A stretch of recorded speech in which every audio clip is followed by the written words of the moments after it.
बिस्मिल्लाहिर्रहमानिर्रहीम। अस्सलाम वालेकुम नाज़रीन, आप देख रहे हैं प्रोग्राम द लास्ट आवर। मैं हूँ यासिर रशीद और स्टूडियो मेरे साथ मौजूद हैं सीनियर तज़कियाकार राना मोहम्मद अजीम साहब। नाज़रीन, आज के दिन 3 धुआंधार प्रेस कॉन्फ्रेंसेस हुई हैं। पार्लियामेंट का इजलास हुआ और पार्लियामेंट के इजलास में भी एक दूसरे के ऊपर बहतान तराजी हुई। आज के दिन 3 फैसले भी आए हैं।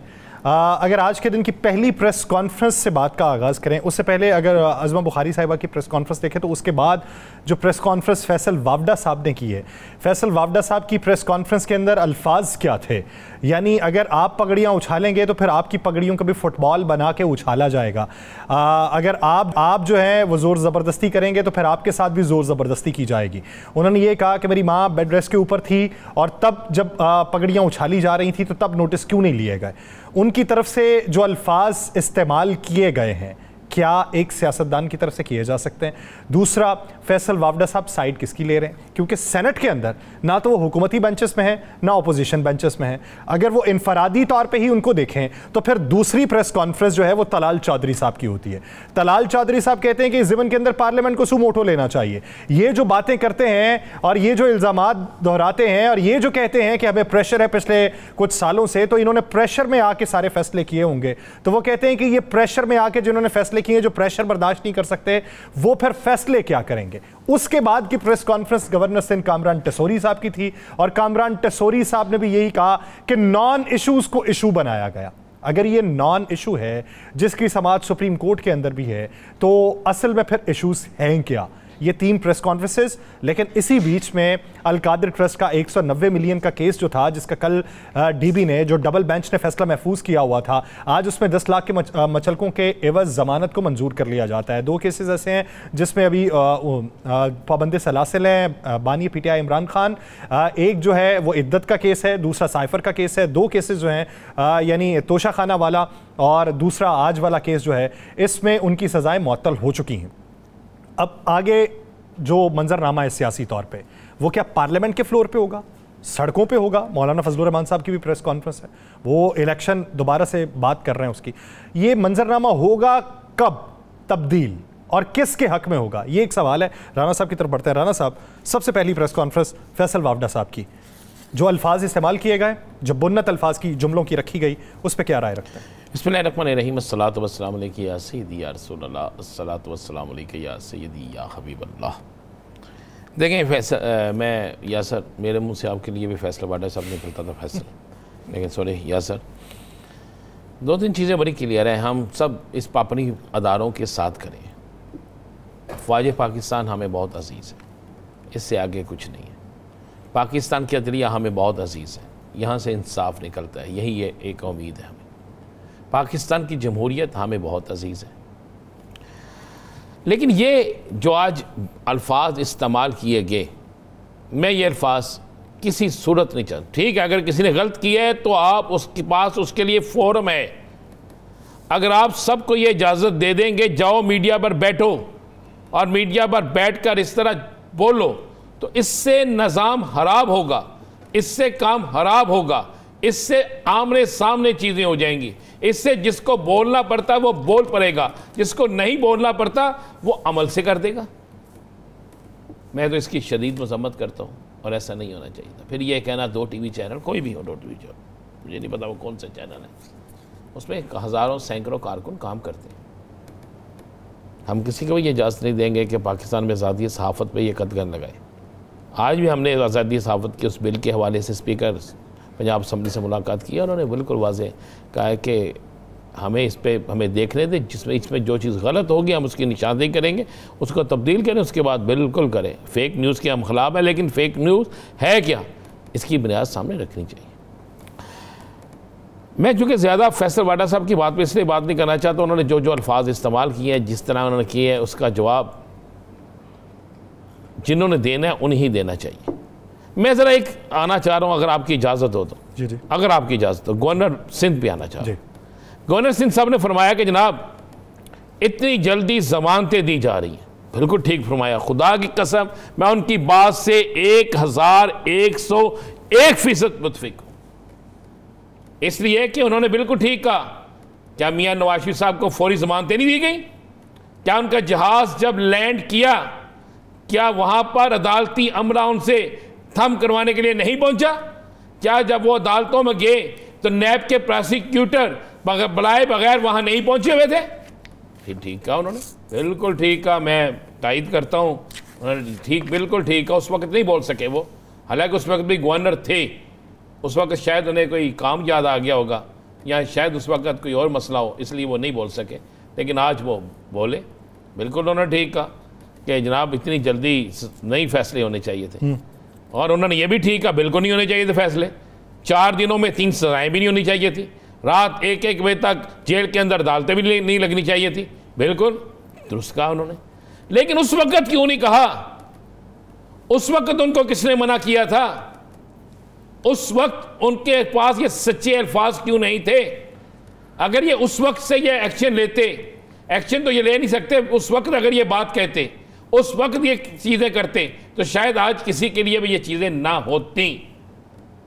क्या इन्हें नहीं पता किसी मुल्क के अंदर रात 12-12 बजे अदालतें खुली हैं? क्या इन्हें नहीं पता कि इसी मुल्क के अंदर वो जिस जमात से तल्लक रखते हैं उनके बहुत से लोगों पे बहुत से इल्जामात घंटों में धुले हैं?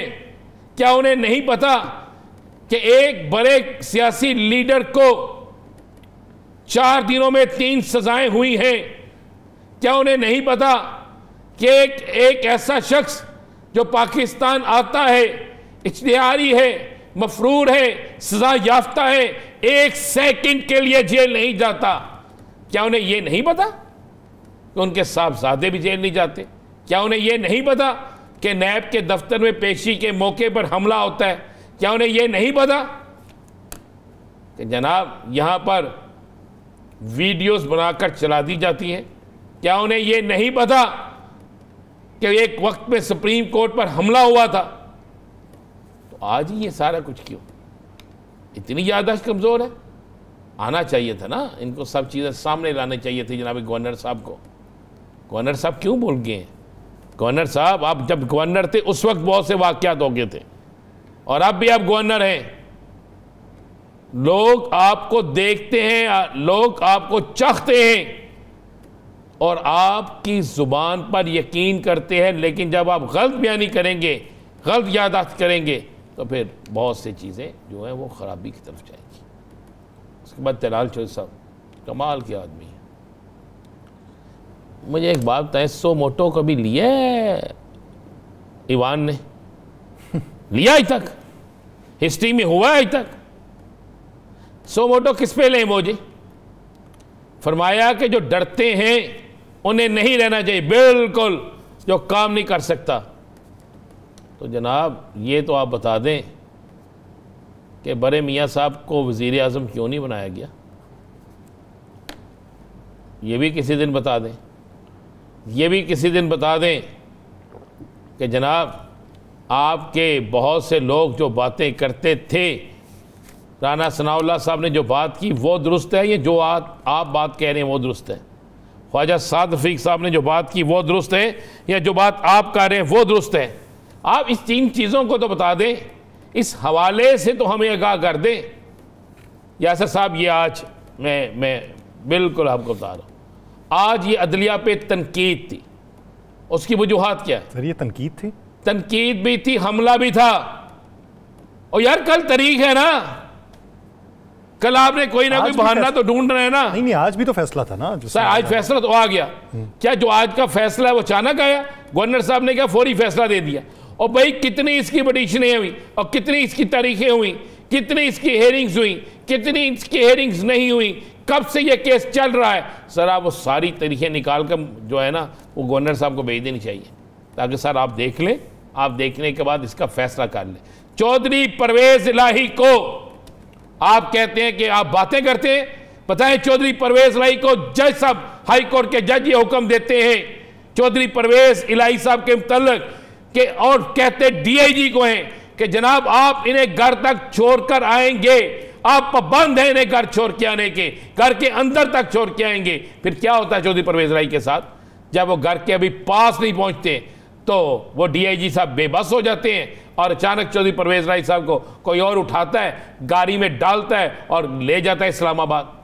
उनके एक केस में जमानत होती है, फिर दूसरा केस, दूसरे में जमानत होती है, फिर तीसरा केस, तीसरे में जमानत होती है, फिर चौथा केस। मोहन असलाई पे एक ऐसा केस बना देते हो, आप बना देते हैं, और आप हाकिम वक्त में आपको जवाब देना होगा यहां पे भी और उस मैशर भी, कि जब उसके उस पर एक ऐसा केस मनी लॉन्ड्रिंग का या FIA का बनाते हैं, जब उसकी उम्र इतनी छोटी है कि शरारतीगर तो दूर की बात, शायद वो सही तरह चल भी ना सकता हो। क्या कर रहे हैं आप? और फिर आप कहते हैं सो मोटो, कौन ले सो मोटो? आपका ईवान जहां पे आज तकरीर क्या हो रही है, मैं तो खुदा की कसम बिलावल साहब को समझता था कि बहुत समझदार है। एक तरफ पहले स्टार्ट किया उन्होंने मसाहलत, बिल्कुल मसाहलत होनी चाहिए, मुज़ाकरात होनी चाहिए, एक्शन रोने वाले और बाद में वो झंझोड़ने वाले, वो क्या था ये? मुझे ये कोई मुझे इस तरह लगा जैसे किसी फिल्म का कोई सीन चल रहा है। मेरे साथ मेरा बेटा बैठा हुआ था, उसने कहा पापा ये फिल्म है? मैं कहा नहीं बेटा ये असेंबली है। उन्होंने कहा पापा असेंबली में तकरीर करे ना, ये एक्शन ये क्या होता है? मैंने कहा मेरे साथ भी एक दोस्त बैठा है, मैं रात को उससे पूछूंगा यासर से। नहीं यासर, मैं ये करता हूं, नहीं मैं ये करता हूं, नहीं मैं कहा उससे पूछूंगा, उससे पता होगा ना ये क्या होता है। क्या ये यारी मछली मंडी बना दी हमने, ईवान भी मछली मंडी बन गया। अब तो ये समझ से बाहर है कि ये हो क्या रहा है। मेरी तो बिल्कुल समझ में ये बात नहीं आ रही कि पाकिस्तान के अंदर ये हो क्या रहा है। क्या ये पाकिस्तान के अंदर ये चीजें होनी चाहिए थी? क्या पाकिस्तान के अंदर ये जेब देता है?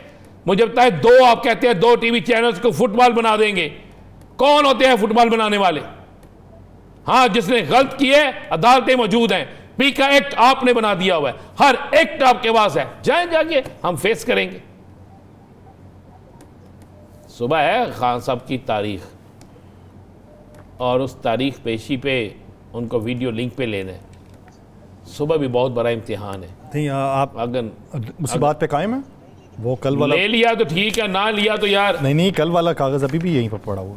हाँ, इसी लिखा हुआ मैंने क्या लिखा था? आपने कहा था नहीं होगी। हाँ, तो मैं आज भी कह रहा हूं, जो आज सूरत-ए-हाल बनी है इसके बाद आप समझते हैं कि होगा? जो आज सूरत-ए-हाल बनी है इसके बाद आप समझते हैं कि ऐसी चीजें होंगी? मुझे तो नहीं नजर आ रहा, अगर आपको नजर आ रहा है तो बता दें। राना साहब, इसी बीच आज के दिन वफाकी काबीना ने तोशाखाना तहफ़ के कवानीन में तरमीम की मंजूरी। और सारा कुछ कर दो यार, तरमीम। एक तरमीम ये भी ले कि ताहयात हम ही हैं, सोनिया हो जन गलियां भी यासर यार मेरे ले ऐसी तरमीम ले आए यार। मेरे से मोहब्बत हो गई है आपको? नहीं, मैं एक बात, आप एक मिसाल दे रही हैं यार, ले ऐसी तरमीम, ऐसा काम कर दे कि जनाब कि यही लोग हों बीच में, बस तरमीमें लानी। अब हमने लानी क्या? और हम तरमीम ले आते हैं जनाब, कोई नैब को अफसर जो है नहीं पकड़ सकेगा मैंने को, ओके जनाब वो कमरी तमील हो गई, तो शाहाना की फला जो है तरमीम कर दें, ओके जनाब हो गई। आगे एक और तरमीम कर दें, यार क्या फ़र्क पड़ता है कि ये असम्बली ताहयात रहेगी। अगर एक आदमी खुदा न खास्ता, अल्लाह सबको लंबी उम्र दे, दुनिया से चला जाता, जो जाना सबका सब ने जाना है, तो फिर उसकी जगह कोई इलेक्शन होगा, नहीं तो इलेक्शन नहीं होगा। ओए मामले को पूछने, या आपको अवाम के वोट की कोई फिक्र है, या आप अवाम के वोट की कोई कदर करते हैं कदर? तो बताएं मुझे। अगर कदर करते हैं तो फिर आप असम्बलियों में तकारीर वो करें जो अवामी मफादात की हों, तकारीर वो करें जो इस मुल्क के लिए बेहतर हो। क्या चला गया? हमें कहा, आज मैंने 6 लोगों की बातें सुनी कि जनाब हमने अब तो डिक्लेयर किए हुए हैं अपने हिसाब से। बिल्कुल आपने डिक्लेयर किए हुए हैं, बिल्कुल डिक्लेयर किए हुए हैं, सब कुछ डिक्लेयर किया हुआ है, लेकिन ये डिक्लेयर की चीजें पाकिस्तान ले आए ना। एक मिसाल कायम करें, आज के दिन ऐलान करें कि हम सब अपनी जायदादें पाकिस्तान ला रहे हैं, बेच के पाकिस्तान पैसा ला रहे हैं, यहां पे इन्वेस्टमेंट कर रहे हैं, यहां पे सब कुछ कर रहे हैं, यहां पे ला के करेंगे। आज फैसल वाटा साहब ने कहा जी मैं इसकी पहल करूंगा, बिल्कुल कहा उन्होंने एक प्रोग्राम में, मैं इसकी पहल करूंगा। बिल्कुल करें, बाकी लोग भी पहल, तमाम के तमाम लोग आए, इसकी पहल करें। पहल करने के बाद आपको यह नजर आ जाएगा कि जनाब कहां से क्या होता है। जब आप इसकी करना नहीं चाहते पहल, ये पाकिस्तान में इन्वेस्टमेंट आपने की हो तो आप ये देखें यहाँ पे डॉलर कितने में हो, आपने इस पाकिस्तान में इन्वेस्टमेंट की हो तो आपको पता चले। आप दुबई में भी करें, दुबई हमारा हमसाया मुल्क है, हर बुरे वक्त में हमारा साथ दिया दुबई ने, हर मुश्किल तरीन वक्त में हमारा साथ दिया दुबई ने, कोई इसमें दूसरी राय नहीं है। और थोड़ा ना पैसा अपने मुल्क भी ला दो, वो इधर भी ला दो थोड़ा ना पैसा, इतों लिजान का काम छो, इतने लिया भी काम शुरू करो। अद्धा उधर ला दो, अद्धा इधर ला दो, और कुछ तो कर लो, खुदा का वास्ता है, कुछ तो कर लो यार। करना भी कुछ नहीं, तो सर तो चढ़ाई भी करी जानी है। क्या सर साहब, आपकी हुकूमत है, जो मर्जी करवा दें, हमने कोई बोलना है। हम सब लोग यहाँ बैठे हैं। आज एक सहाफ़ी शहीद हो गया, खबरें अखबार का, पता है ना आपको? जी जी मालूम। उसे गोलियां मारकर मार दिया गया, अभी तक नहीं पता चला कि उसके कातिल कौन है। इसी तरह सबके साथ पता नहीं किसके साथ क्या हो जाना है। कातिल दंदलाते फिर रहे हैं, सब कुछ इसी तरह चल रहा है। एक शायर और सहाफ़ी कल रात से गायब भी। बस पता नहीं क्या हो रहा है यार। अल्लाह मेरे मुल्क के लिए बेहतर करे। मेरी मुल्क की सरहदों पे खड़े फ़ौजियों जवानों की अल्लाह ताला हिफाजत फरमाए। इस मुल्क से दहशत गर्दी का ख़ात्मा फरमाए। इस मुल्क से करप्ट हुक्मरानों का अल्लाह ताला हमें उनसे निजात दिलाए। इस मुल्क की तरक्की हो। इस मुल्क के साथ जो मुखलस है, या अल्लाह वही इस मुल्क में रहे। जो इस मुल्क के साथ मुखलस नहीं है, जो साथी हैं, चाहे वो किसी भी सियासी जमात से तल्लक रखते हैं, किसी भी जगह से तल्लक रखते हैं, अब मैं तो अल्लाह के हज़ूर यही दुआ करूँगा कि हमारी उनसे जान छूट जाए। इसके अलावा तो और कुछ नहीं कह सकते ना। यस राज मौलाना साहब, मौलाना साहब की बात करने से पहले राना साहब, आपने कल एक बात की थी कि शायद दोनों तरफ ये बता दिया गया कि अफाम तफ़हीम से मामला चलाएं। वो NXT अपार्टमेंट जो है उधर खैबर पख्तूनख्वा, उसमें वहाँ से तो सामान खाली करवा दिया। नहीं, फिर फटा हो गया ना दोबारा। क्या अंदर की आपको खबर दूँ, मुस्लिम लीग नून की एक शख्सियत है KPK में, जिस शख्सियत की सिफारिश पर कहा जाता है कि उसकी भी सिफारिश थी गवर्नरशिप के लिए, वो शख्सियत किसी सूरत में मुफाहमत नहीं चाहती थी। काफ़ी अमीर है यार, मनु की पता अमीर है या गरीब है। यासर साहब पैसे का तानू अंदाज़ा होएगा, मेरे को तो खबर लवो तुसी पता नहीं अमीर है या गरीब है। सानू ਉਹਦੇ ਨਾਲ कीजिए, असी अपनी नौकरी करनी है भाईजान। पूछ रहा हूँ, अमीरी में उनका मकाम है कोई? और यहाँ पे तो सारे अमीर हैं, गरीब कौन सा है? एक सियासतदान मुझे गरीब था, चल सुनाओ, ले जाए बात दूसरी तरफ। चल, मुझे एक सियासतदान गरीब माजरा चाहता हूँ, उसी पे आ जाओ। नहीं पहले तो सुना मनु के सियासतदान। अच्छा, उसी पे आ जाओ। उसने कहा यार ये क्या हो गया, हमने तो गवर्नर इसलिए बनवाया कि ऊपर डंडा रहे, सारा कुछ चलता रहे, फड्डा पड़ता रहे, और इनका काम भी कोई ना हो। उस पर उन्होंने कहा अच्छा।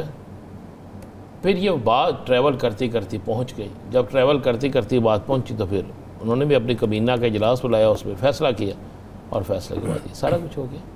लेकिन मुझे बड़ा असरा, जबकि मैं बात बताऊँ, ये ख़बर नहीं है मेरे पास, लेकिन मेरा एक तज्ज़िया है, मुझे अगले 15 दिन कोई अच्छे नज़र नहीं आ रहे।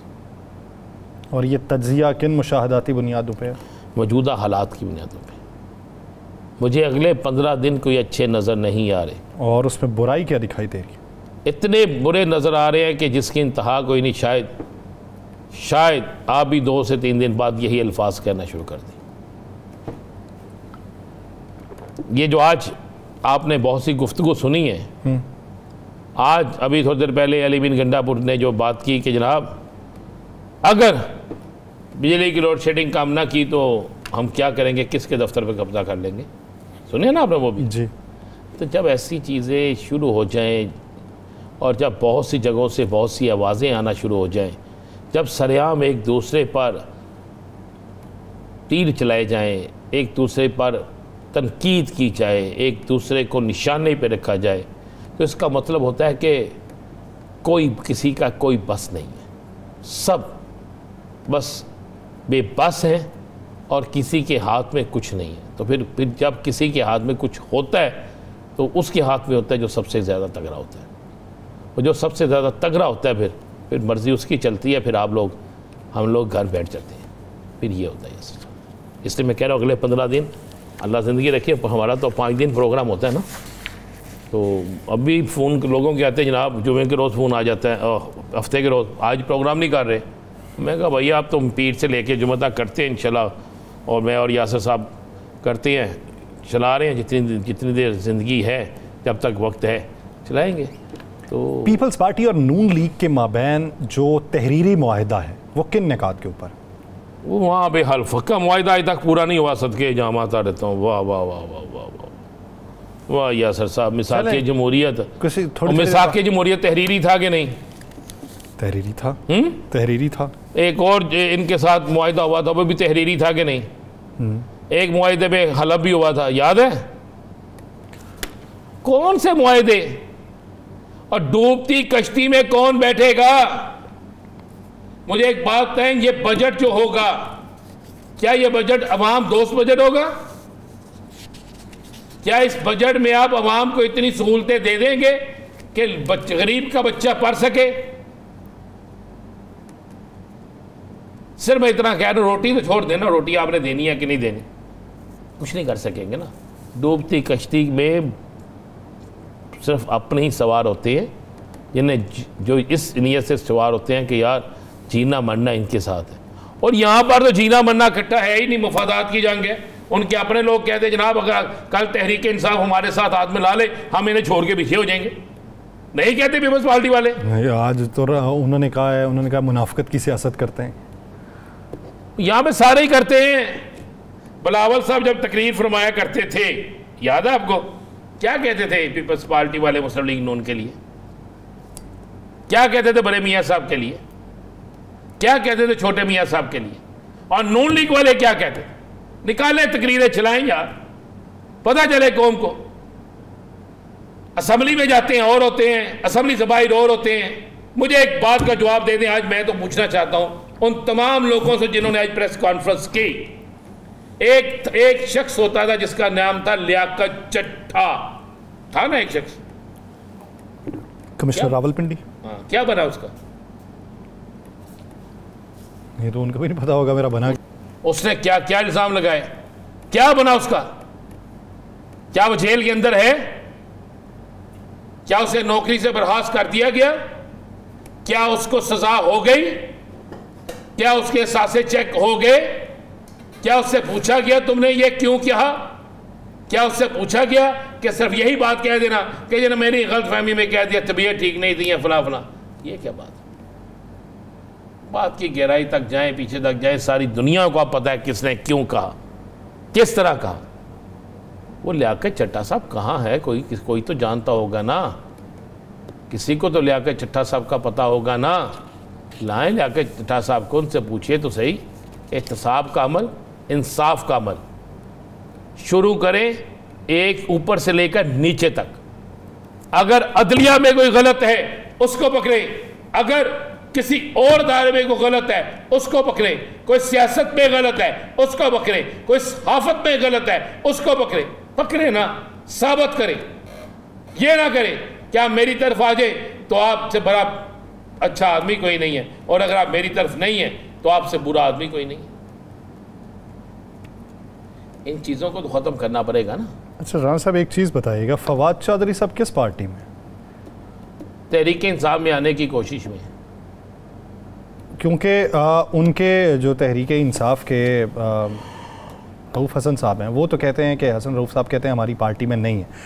तो फवाद चौधरी साहब किसके लिए बात कर रहे हैं? वो कहते हैं शहबाज शरीफ से मुज़ाकरात नहीं हो सकते, नवाज शरीफ से हो सकते हैं। मुझे वो अच्छी तरह याद है कि खान साहब जब जमान पार्क में थे, गिरफ्तार नहीं हुए, तो मेरी एक दफ़ा उनसे गुफ्तगू हुई। मैं था, चौधरी गुलाम हुसैन साहब थे, इसार राना साहब थे, बैरिस्टर एहतशाम थे, और शफीक अवान थे, इसी तरह 3-4 और सहाफ़ी भी थे। तो हमारी बात हुई तो मैंने पूछा जी आपको किसके जाने से सबसे ज़्यादा 2-3 नामों के साथ उन्होंने कि यार मुझे चौधरी फवाद के जाने से बड़ा दुख हुआ। मैं कि क्यों? उन्होंने यार उस चौधरी फवाद ने बहुत काम किया था, पार्टी के लिए बहुत काम किया था, मुझे उसके जाने का बड़ा दुख हुआ। ये मैं वो बात बता रहा हूँ जो खान साहब ने उस वक्त की। लेकिन उसके बाद जो हालात बनते गए, बहुत से चेहरे बेनकाब होते गए, बहुत से लोग, देखिए बहुत से लोग ऐसे हैं जो साइड लाइन हो गए छोड़ के। उन्होंने वो किरदार अदा नहीं किया जिसे हम पंजाबी में कहते हैं कैदो वाला। इन्होंने प्रेस कॉन्फ्रेंस में ऐसे नहीं कहा कि जिस तरह सारा कुछ है। मतलब बहुत से लोग आपके फैसलाबाद के एक दोस्त जो बने ही उनकी वजह से थे, जो मफरूरी में भी लाइन पे आने के लिए हम सबको फ़ोन किया करते थे, सारे टीवी चैनल्स को। उनकी जो मैंने जब प्रेस कॉन्फ्रेंस सुनी तो मैं परेशान हो गया कि मेरा भाई किस तरफ चल पड़ा। या तो आप कहें कि हैं या कि नहीं हैं। अगर आपने जुर्म किया तो कहें मैंने जुर्म किया था जी, इस जुर्म में मैं भी शरीक जुर्म था, उस चीज़ में मैं भी शरीक था। गए और सज़ा मिलनी चाहिए सबको। नहीं थे तो बिल्कुल फिर कहें जनाब मैं नहीं था। यासर साहब, इसलिए अभी आप कोई डिसीजन नहीं कर सकते कौन किस तरफ है, लेकिन जिस दिन बानी तहरीक इंसाफ बाहर आया, फिर आप बैठ कर यहाँ पर ये ज़रूर कहेंगे और चेक तक करो और किसी और पार्टी से कोई रह गया है। ये मैं आपको ये लफ्ज़ कह रहा हूँ, ये मेरा पंजाबी का फ़िक्र, लिख लीजिएगा कागज़ पे।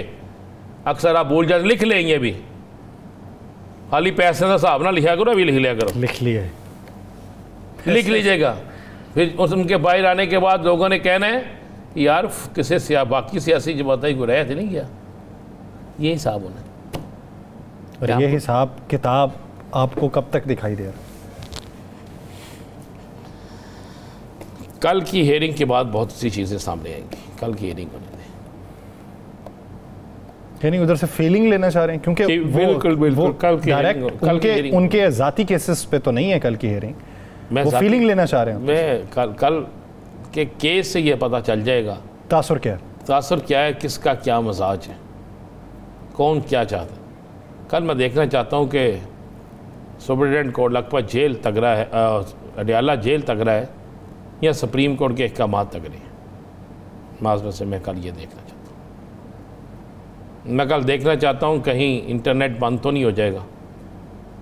अचानक से मुलाकातें तो बंद हो गई हैं ना, उधर से हुक्म आता है सुप्रीम कोर्ट से, उधर से पता चलता है 4 जेलों में जनाब दहशत गर्दी का खतरा है।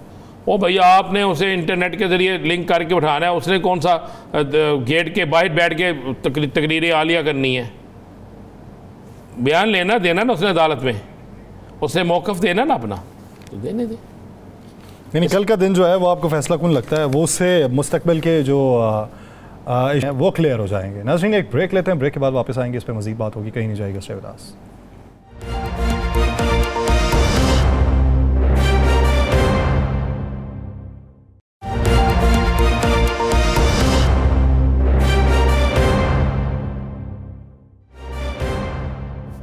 ब्रेक के बाद खुशामदीद। नाज़रीन, क्या सियासत बंद गली में है या बंद गली दिखाई दे रही है, या दीवार जो है वो नाजुक है और दीवार गिरा के आगे का रास्ता निकाला जा सकता है, या फिर उधर से ही वापस मुड़ के बैकफुट पे जाके कोई पिछली सियासत का माहौल फिर से बनाया जा सकता है।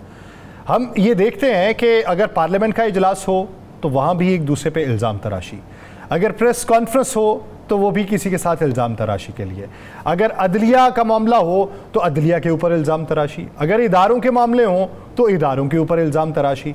अवामी मामलात के ऊपर बात करना कोई गवारा नहीं कर रहा और किसी की सेहत के ऊपर इस पर बुरा असर भी नहीं पड़ रहा। तो हम अवाम जो है वो किधर जाएंगे, हमारे लिए कौन सोचेगा, रास्ता किस तरीके से निकाला जाएगा और नरमी कहाँ तक जाके पैदा हो जाएगी, इसी बारे में बात करते हैं। हमें ज्वाइन किया है पाकिस्तान तहरीक इंसाफ के रहनुमा तैमूर सलीम खान झगड़ा साहब ने। झगड़ा साहब, बहुत शुक्रिया आपके वक्त का।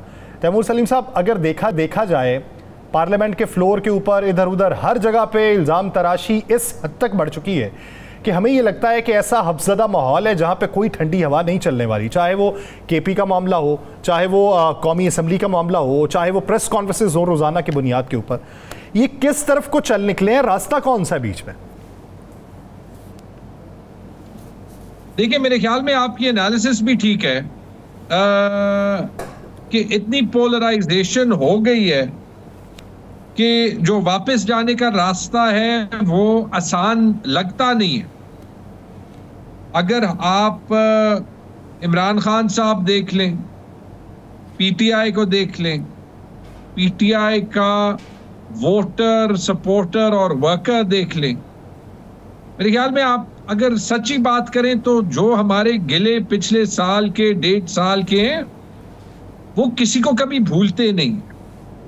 ठीक है, अच्छा, दूसरे साइड की भी पोजीशंस हैं, हमारे ख्याल में वो पोजीशंस जो हैं वो सही नहीं है, लेकिन पोलराइजेशन हो गई और जब आप कानून तोड़ देते हैं और फिर उसको आप जो है वो छुपाने की कोशिश करते हैं तो वापस जाने का रास्ता आसान नहीं होता, लेकिन है भी। लेकिन उसके लिए 2 चीजों की जरूरत जरूर है। पहली चीज, थोड़ी सी दलेरी, जिसको अंग्रेजी में कहते हैं करेज, और दूसरी चीज कि हर साइड थोड़ा सा स्टेप बैक करे,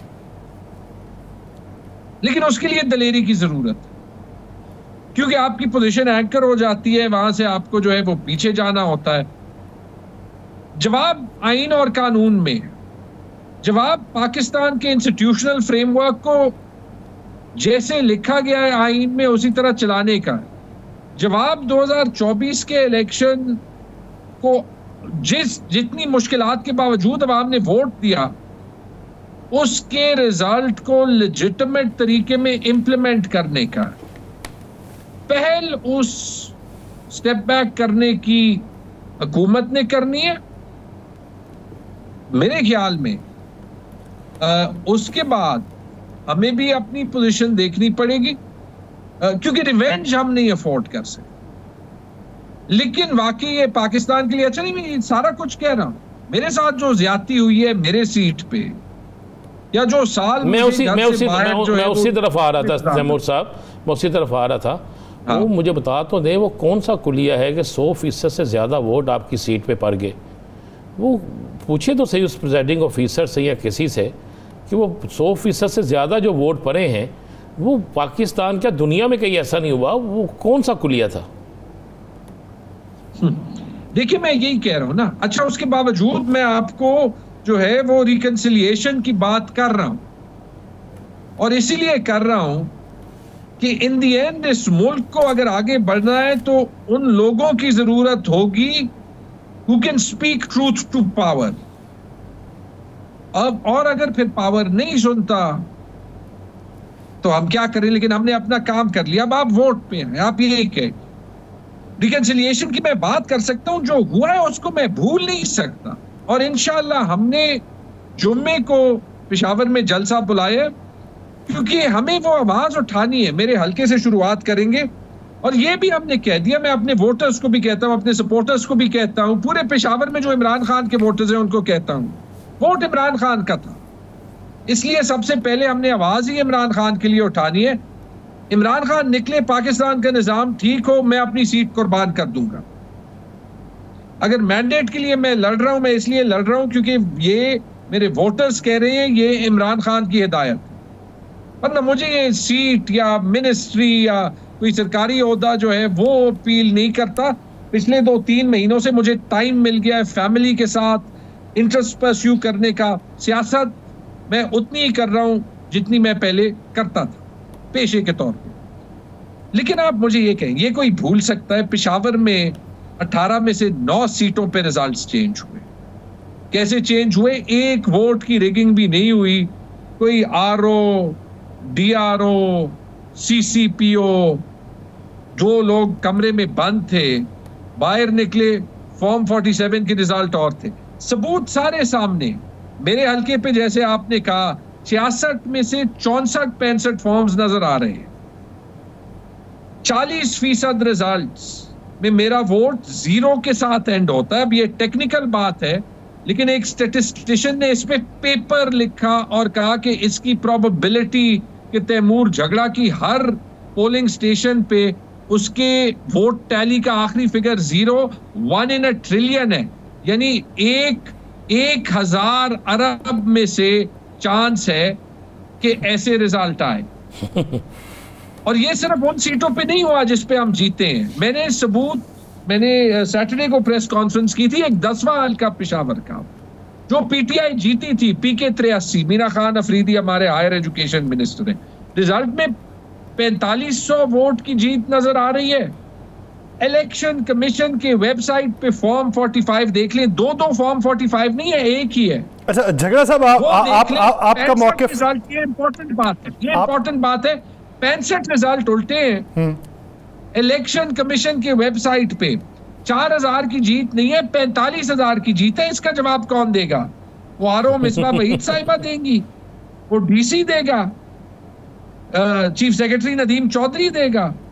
10 हल्के मैं अगर कल 11वां दिखा दूं, फिर 12वां दिखा दूं, कब ये सिस्टम जो है वो उठेगा?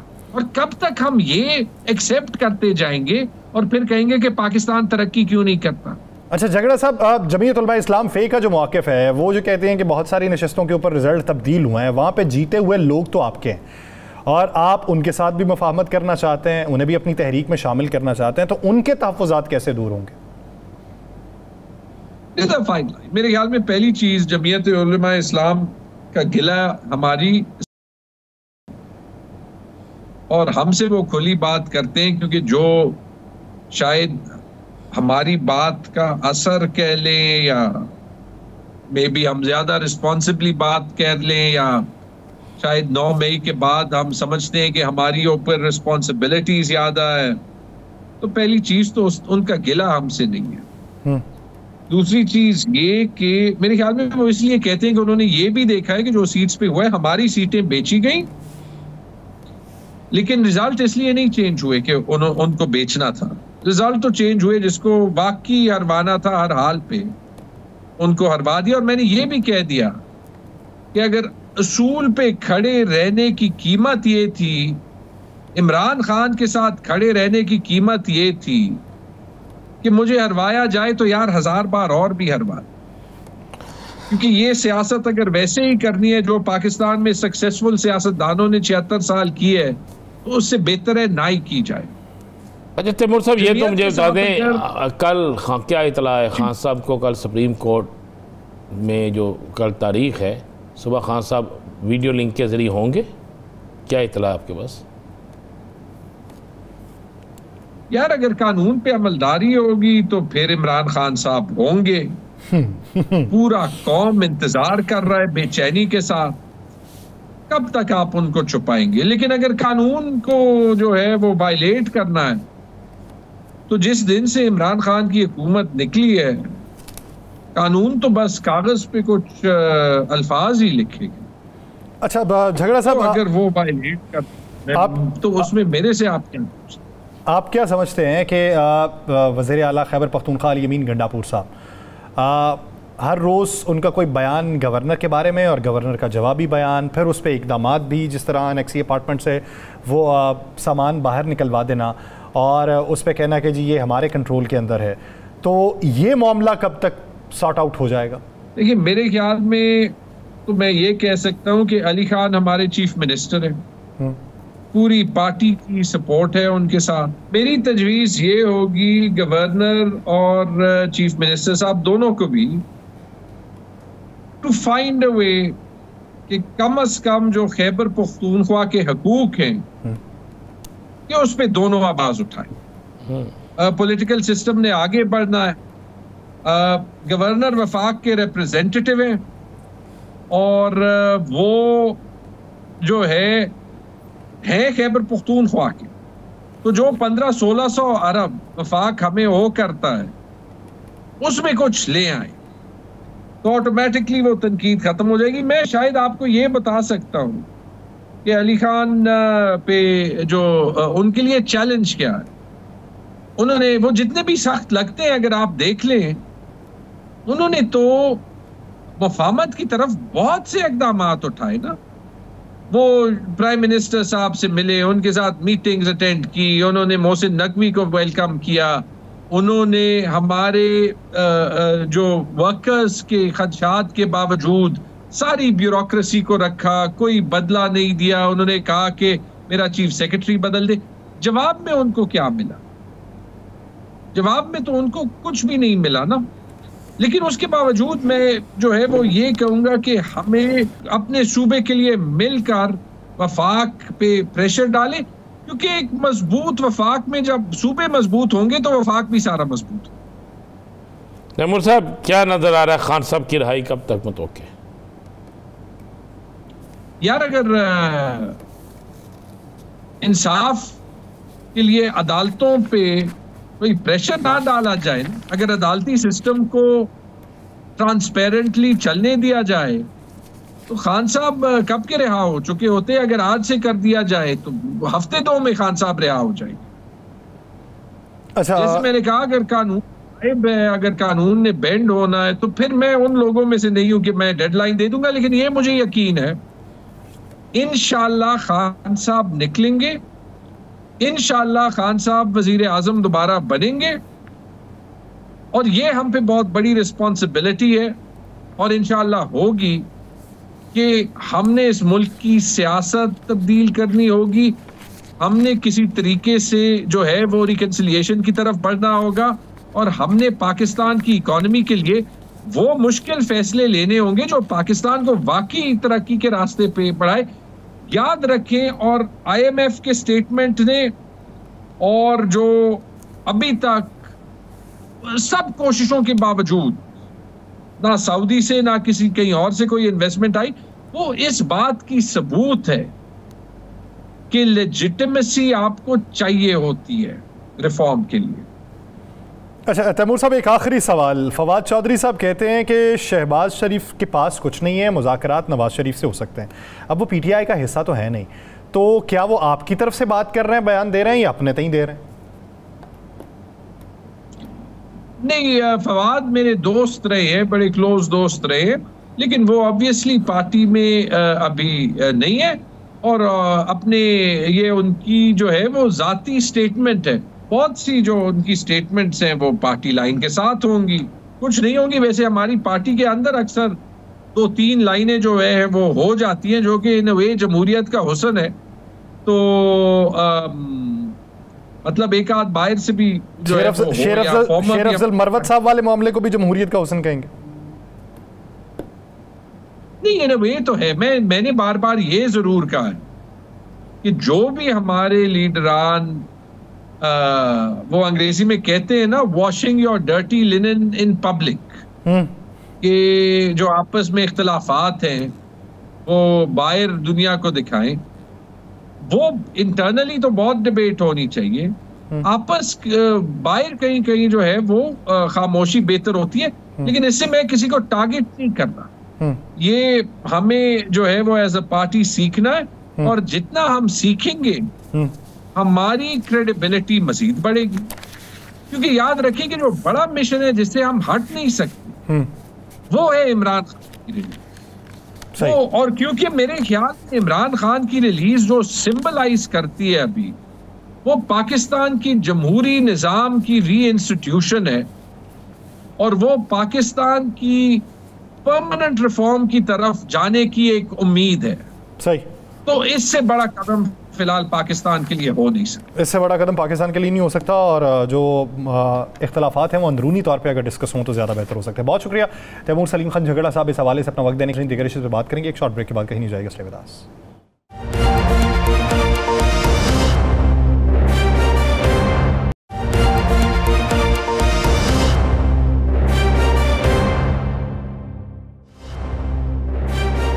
ब्रेक के बाद खुश आमदीद। राना साहब, आप क्या समझते हैं कि जमीयत उलमा इस्लाम पे मौलाना फजलुर रहमान साहब ने जो बात की है, जिस तरफ इशारा किया, वो राम होते तो दिखाई नहीं दे रहे और ये लगता है कि मुस्तकबिल करीब में यानी पहले जो तासुरात हमें पाकिस्तान पीपल्स पार्टी के लगते थे, हमें ये लगता था कि पाकिस्तान पीपल्स पार्टी ये बयानबाजी जो कर रही है इलेक्शन कैंपेन में, इलेक्शन के बाद की सूरत हाल कुछ और हो जाएगी।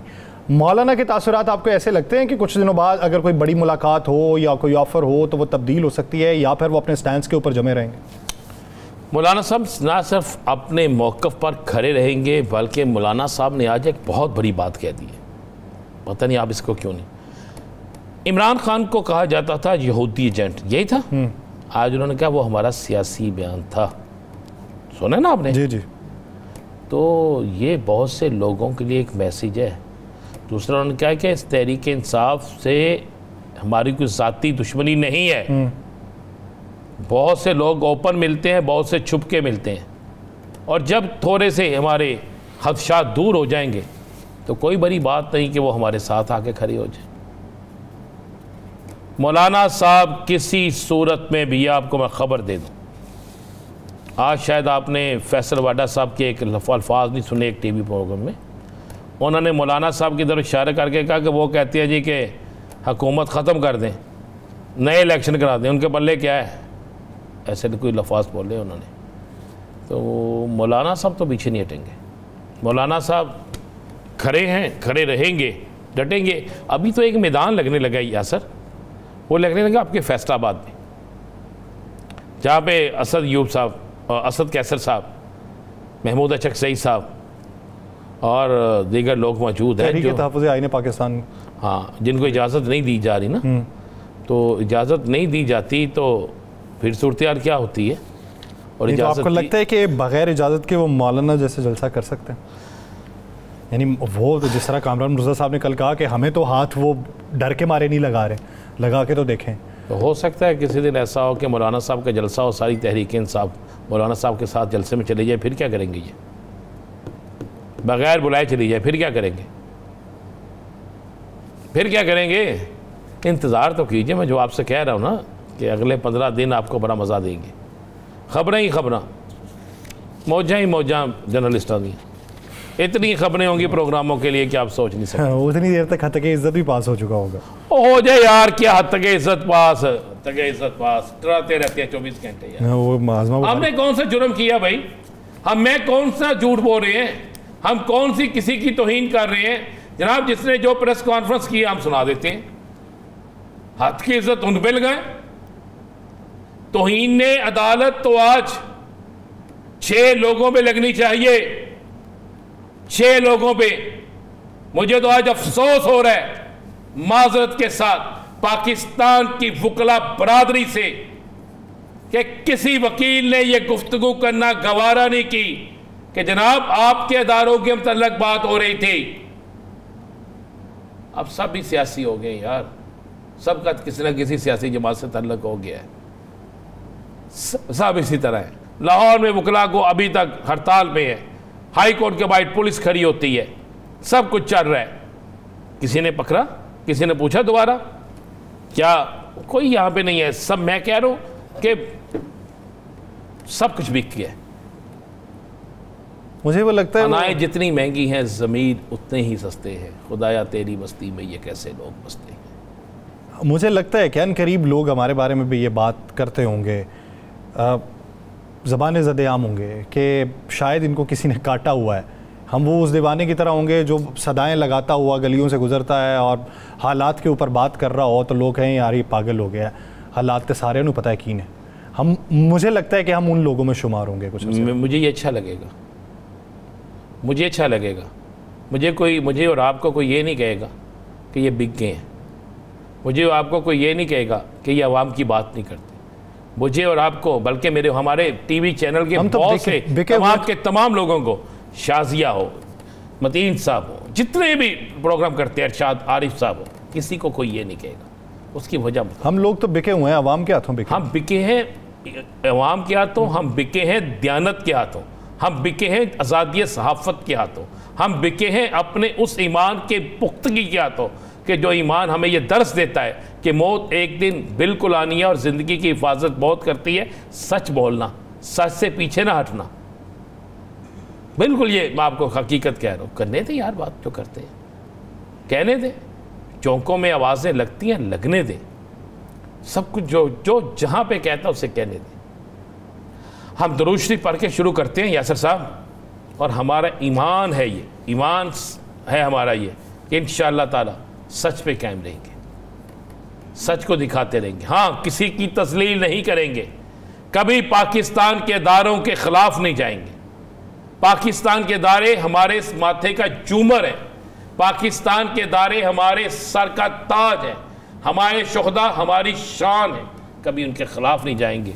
लेकिन अगर कोई ये तो समझ करे, कोई ये समझ ले कि हम किसी का आला कार बन जाएंगे सियासी जमात का, तो ये मुमकिन नहीं है। हम बात महंगाई की भी करेंगे, जो गलत बात करेगा उसे बेनकाब भी करेंगे, जो सही बात करेगा उसकी तारीफ़ भी करेंगे। बड़ी सीधी सी बात है यासिर साहब। यहाँ पे तो बहुत से लोग बहुत से होते हैं, ना आपकी जायदाद दुबई में है, ना मेरी जायदाद दुबई में है, ना आपकी जायदाद कहीं और है, ना मेरी है, ना ही मेरे दफ्तर के किसी शख्स की होगी, ना ही मेरे कबीले के किसी शख्स की होगी। अपने कबीले की बात करता हूँ ना, सहाफ़ी जो हैं उनकी होगी। जिनकी होगी तो वो उनकी रिज़्क़े हलाल से होगी, शायद उनकी किसी वजह से एक कमरा हो सकता है, एक फ्लैट हो सकता है, अरबों का कारोबार नहीं हो सकता। ये ज़हन में रखिएगा। तो इसलिए ये कर लें दें, आवाज़ें नहीं होंगी तो फिर मज़ा भी नहीं ना आएगा। गूंगों के शहर में तो हम रहते नहीं, गूंगों के बाज़ार से हम गुज़रते नहीं, और जब गुजरते हैं तो शोर वाले जगह से गुजरते हैं, हमेशा गुजर। और आपको एक बताऊं बात, में हर बात पे तवज्जो देनी भी चाहिए और बहुत सी बातें हैं जिस पर तवज्जो नहीं देनी चाहिए। और तवज्जो इसलिए उन बातों पे देनी चाहिए कि उन बातों पर तवज्जो देने से तवज्जो की तवज्जो ख़त्म हो जाती है। अच्छा, हाँ, ये मैं आपको बिल्कुल कह रहा हूँ। उन बातों पर तवज्जो देने से तवज्जो की तवज्जो ख़त्म हो जाती है, इसलिए उन बातों पे तवज्जो नहीं देनी चाहिए। जैसे कहते हैं ना कि एक खामोशी जो है ना वो बहुत कुछ कर जाती है, तो यासर साहब इसी तरह है। अच्छा यासर, एक बात तो बताइए, क्या? बड़े मियाँ साहब बड़े खामोश हैं इस सारे सिनेरियो में, आपको नज़र आए? खामोश तो नज़र आए। बड़े मियाँ साहब मुखालिफ लगता है, मुखालिफ खड़े होंगे हुकूमत के। बस मैं कह रहा हूँ ना, 15 दिन जो है ना, 15 दिन मैं आपका व्लॉग भी बनाता जा रहा हूँ ना साथ साथ। ये अगले जो 15 दिन है ना, इसमें आप देखिए तो सही क्या होता है। आज 15 हैं या 14 हैं? आज 15 शुरू हो गई ना जी। देखे ना, 15 शुरू हो गई, देखते तो जाए ना क्या होता है। नहीं, आज 15 है, 16 आगे से शुरू हो जाएगी। हाँ, सुबह 16 होंगे तो 15 है ना, थोड़ा देखते जाए। ये जो 15 दिन है ना, मुझे इस ईद की बड़ी से पहले ना बड़ी कुर्बानियाँ नज़र आ रही हैं, बड़ी कुर्बानियाँ। और इस बार शेर शीद वाला काम नहीं होगा जी, कसाई नस गया या बकरा छुरी के नीचे से भाग गया। वो तो शेर शीद साहब का एक स्टाइल था ना कि जो तो नहीं काम हुआ था कहता, ये काम हुआ था क्या, देखो मेरी पेशन गोई है। ठीक है ना, ये अक्सर हमारे सियासतदानों का स्टाइल है ना। तो मैं लेकिन आपको ये खबर दे रहा हूँ कि इस बड़ी ईद से पहले बहुत सी कुर्बानियाँ हो जाएंगी, बहुत सी कुर्बानियाँ हो जाएंगी। बड़ी ईद से पहले बहुत सी कुर्बानियाँ हो जाएंगी। प्रोग्राम का वो ख़त्म हो जाता है। नाज़रीन, हमें इजाज़त, आपसे मुलाकात होगी कल। अपना बहुत सा ख्याल रखिएगा। अल्लाह ने के बाद।